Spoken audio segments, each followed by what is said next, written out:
this amount of carbon has been in our atmosphere before. It was on the Permian Eocene thermal maximum about 56 million years ago, or at least where our carbon dioxide is certainly heading. We haven't gotten quite there yet, but that was due to 10,000 full years of massive volcanic eruptions around the world. In that event, 95% of all species went extinct.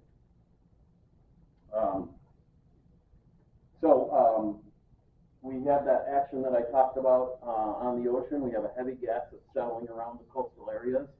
And for those of you who have taken chemistry classes and things like that, one of the things we talk about is a buffered solution. And biological organisms generally are want to be in a very tight range of pH, much more so than even our temperature, body temperature, and things like that. So kind of like we're walking around like a bag of buffered solution, basically. The thing about buffered solutions is that they can handle a lot of input from acids and bases and things like that. And you can just keep pouring them in, and the pH stays rock solid. And that's what a buffered solution will do for you. Like our oceans that are an enormous buffered solution, until that one drop where everything changes, and then the pH goes completely out of control. You know, as that happens with our ocean, and we get a little bit of acidification all the time with more carbonic acid being produced, shellfish, krill, coral, those types of things start to lose their ability to form the calcium carbonate shells, which they need more basic water for. These are the basis of the food chain, and this is why giant extinction events can happen. It's happening now, and one of the biggest reasons is the buildings that we build, right? So in my opinion, we can either be a part of that solution, or we can doom our grandchildren's grandchildren to an ecosystem that no living mammal species alive today has ever seen. So when I think about this, you know, it's kind of like this was really all we had. You know, every conflict the world has ever seen, every parent that looks into their newborn baby's eyes, all happened on that little thin blue line. And it all happened because we had a really super stable climate for like 5 million years. When I talk about building, you know, this is kind of where I'm coming from. I feel like this is, I believe that we can not only be a huge part of the solution, but that also our industry can prosper as a result. Every building in the world, at least in America, needs to be substantially renovated or built differently or rebuilt if we're going to meet this challenge. And guess what? Builders do that. I think honestly, it's really the only answer that actually makes sense. So just wanted to give you a little background of this is where I'm coming from when I talk about this. This is currently our code adoption map. We are in Michigan on the 2015 code, which some in this color are in the 2009 and 2012 still. The 2021 code, when it's adopted, will be considerably more stringent in terms of the amount of energy that buildings can use, and it will require kind of a difference in how we think about constructing buildings. When you say International Building Code, and I go to events with our Canadian building colleagues, they kind of give me a lot of grief about that because we're the only ones using it, so it's not international. And it's also, when it comes to energy concerns, lagging far behind most of the world. The 2021 code actually is getting to the point where it's getting equivalent to European and Canadian building standards. And if you look at it in sort of the metrics of it, this is really the difference. So the size of this circle is the amount of energy consumption that a code minimum building will use, relatively speaking. 2015 code, 2021 code. And one of the things you notice is that the heating and cooling of the home, the blue, goes way down. And so does the water heating to a certain extent, but really the big thing is the lion's share becomes your base load. You know, that's your appliances, your lighting, all those kinds of things, computers. And so quite a difference in how, in the consumption there. but it's not just like going to happen automatically. There's certain things as builders that we have to know and that we have to do if we're going to be able to meet this challenge. This is a building that would not pass code in the 2021 code. You see these kind of things all the time, I'm sure, right, Doug? And not very good windows. You can see every single stud in the wall, probably, sort of minimal to non-existent insulation. Now, this one would maybe pass code right now, right? But I can guarantee you this building won't be around in 50 years without substantial renovations and things like that. This is not built to last. And so what might pass now almost certainly won't pass when 2021 code happens. And I know that the codes tend to lag by several years, so we may not see this for several years, the 2021 code, but I wouldn't be surprised either if it did happen quickly somewhere along the way. So I think as much as we can as builders to be prepared for this and to start thinking about how we can build.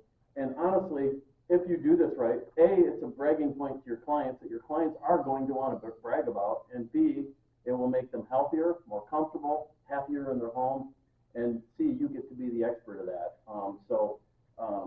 Learning about this and practicing it, and I can't stress enough the practicing part because, there's trial and error and all this stuff. Nothing comes out perfect the first time, and I think all of us in this world know that full well just from existing in the building world. So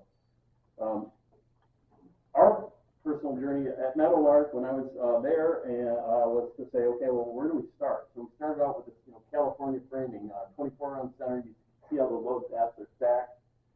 We had,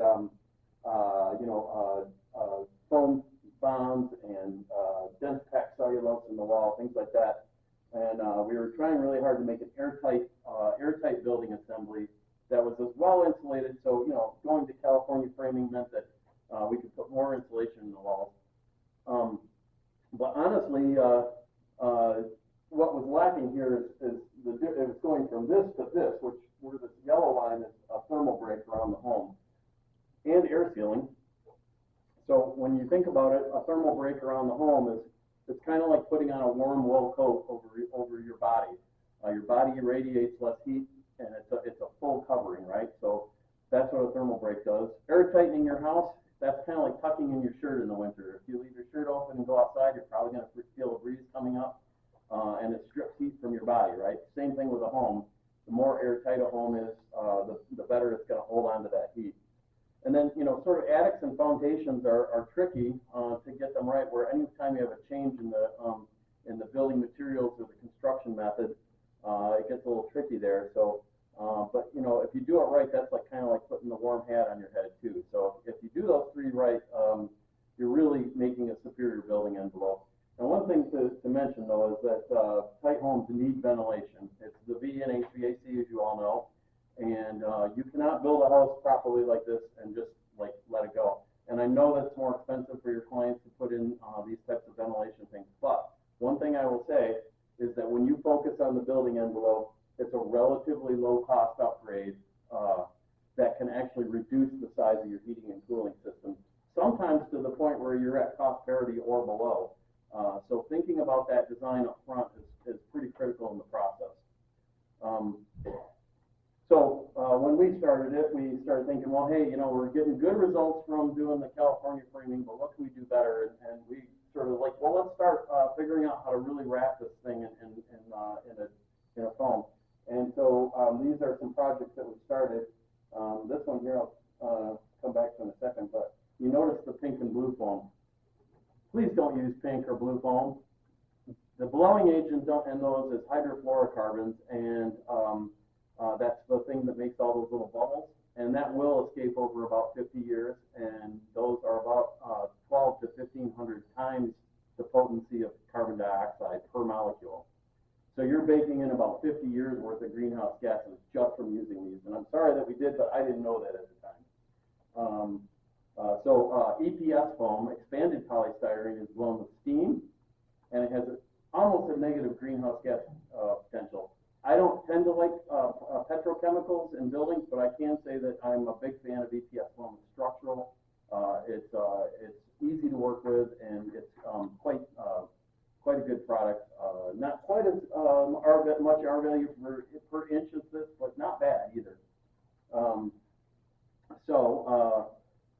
back in the day, we used to do this by layering up all kinds of things and staggering our seams and doing all this kind of stuff to really make sure that it was airtight too.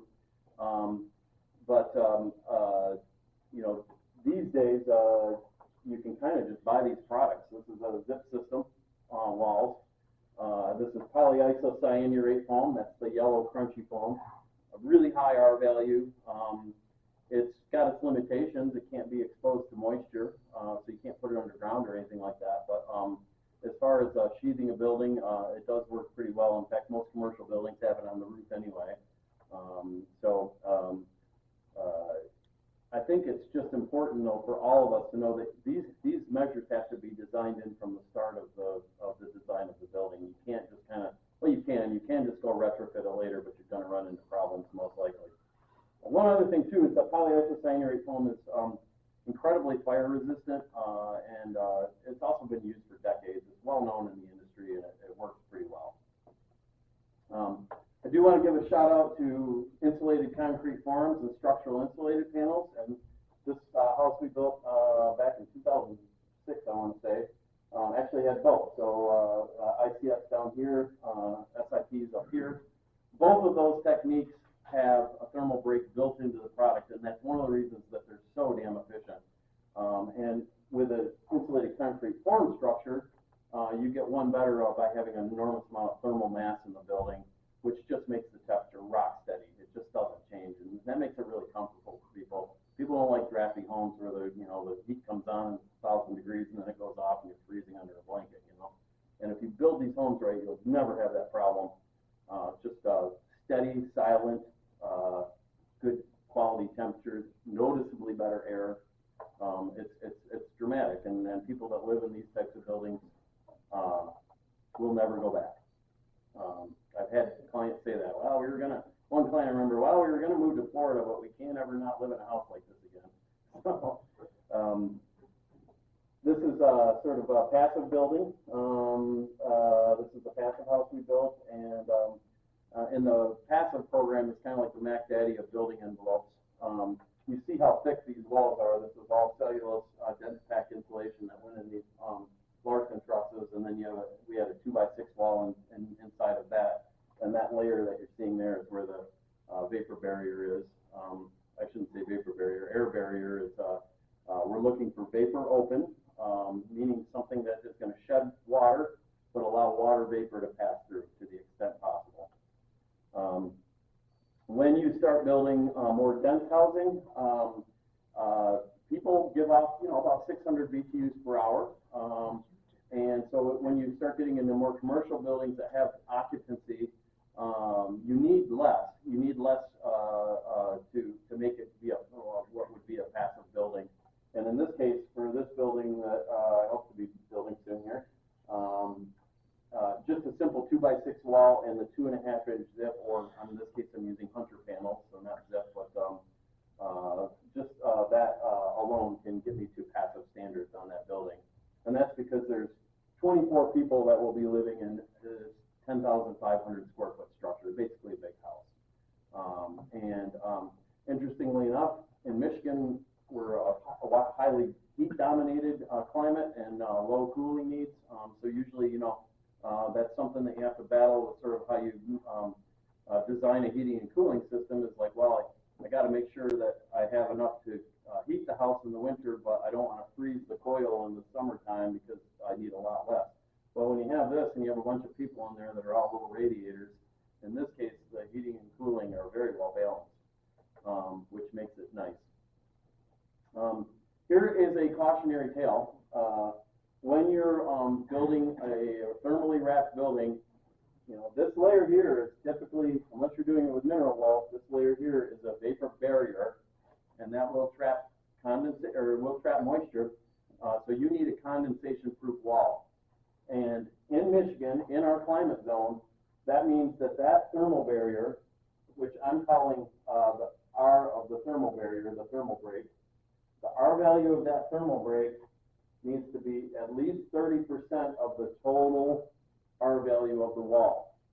If it is not, you are risking condensation in that home, and there is nowhere for that water to go, so you're going to have biological contamination in that house. Now I'll tell you one story about a remodel that we did. Brick on the bottom, vinyl siding on the top. We put a small addition on the back for a sunroom. For a year and a half, every certain times a year, it would just start raining on that junction between those where the new and the old was. And we couldn't figure it out. Of course, the carpenter ants moved in because there was some moisture in there. Couldn't figure it out until we finally said, we just got to take the what's up above it apart and figure out what's going on here. The company that had put on that vinyl siding had put 1 inch of foam over the whole thing and then put the vinyl siding over it. So what was happening? Every winter and in the shoulder seasons, the interior of that wall was condensing and running down. And the only reason we knew that is because we put an extension outside of that home. So that had been happening for a decade or more on that home.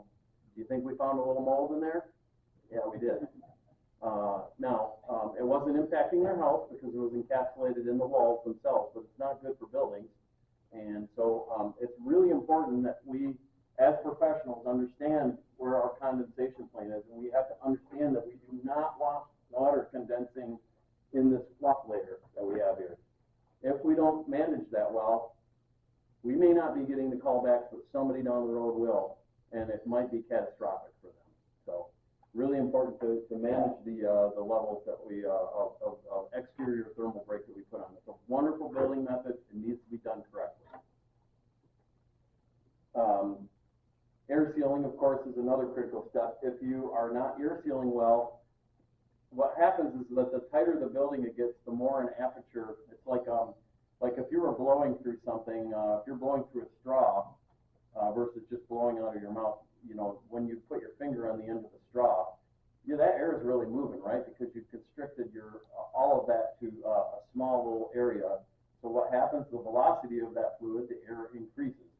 And that same thing happens at homes. When you have a tight home, any little holes in that are going to become magnified in terms of that home trying to reach equilibrium, trying to reach equal pressure inside and out, and that can carry moisture in it too. So you may have a perfectly moisture-proof wall, but you have all these little points where there's infiltration, and that in itself can introduce condensation into those walls. So, shout out to Doug King and Nate over there and all you other energy raters. The job you do is really important, and having these houses tested.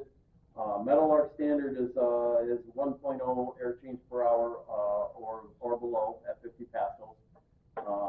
Pretty tight. Passive house standards are 0.6. I think code minimum is 4. So if you build to 1, it's a pretty darn tight house. It gets progressively harder to get lower than that. And I think that's actually a reasonable standard for any of us really to hit. But trying to get closer to 1, about 1, that's when you're really going to start getting the full benefit of that building and the envelope that you're putting into your clients. We've used this product before. Where are you guys? There we go. Area barrier this is basically an acrylic caulk, if you want to call it that, that is aerosolized and blown into the house under heat and pressure, and so that it basically moves out of all those little cracks and crevices along the way and seals them up. And when I first heard about this system, I was like, what? And it didn't. It's like, how are you going to put all this liquid caulk in the air, basically, and not have it ruin everything? But it doesn't.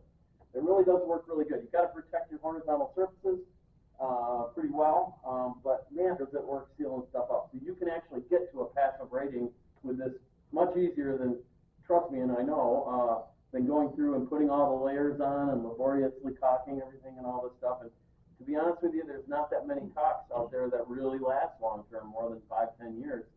This stuff is, there are these acrylates that are very, very supple for 50, 100 years. And that's what this stuff is made of. And when you seal those holes with it, it's going to stay like that forever. This was a great way to assist in that endeavor of air sealing a house. And again, it's an extra expense, but your clients will squawk about the money up front, but they will never complain about being in a really comfortable house afterwards. And in fact, they'll probably inevitably will say, geez, there's just something different about this house. I don't know what it is, but I really like it here, you know. Again, I stressed ventilation is important. If you take the V out of HVAC, what does it spell? Heck. And the EPA will say that American homes are the 5th worst environmental problem in America. If you look at the interior air in the average home in the United States, it's basically like Beijing on a bad day. The only reason you can't see it because you can't see through miles of your own house to know that that air pollution is in there. We like to use energy recovery ventilators. There's heat recovery ventilators and energy recovery ventilators. Energy just means that it's also recovering the moisture content of the air, which I think in our climate zone is a good practice. But they are an efficient way to get fresh air because what's happening is you're pulling in fresh air from outside and you're pulling in stale air. I like to pull it from bathrooms and kitchens, maybe a laundry room if you store your cleaning chemicals in there.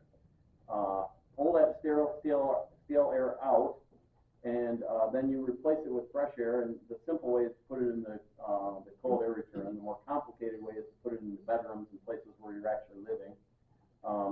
But what happens in the middle of this thing is an enthalpy core and a heat exchanger.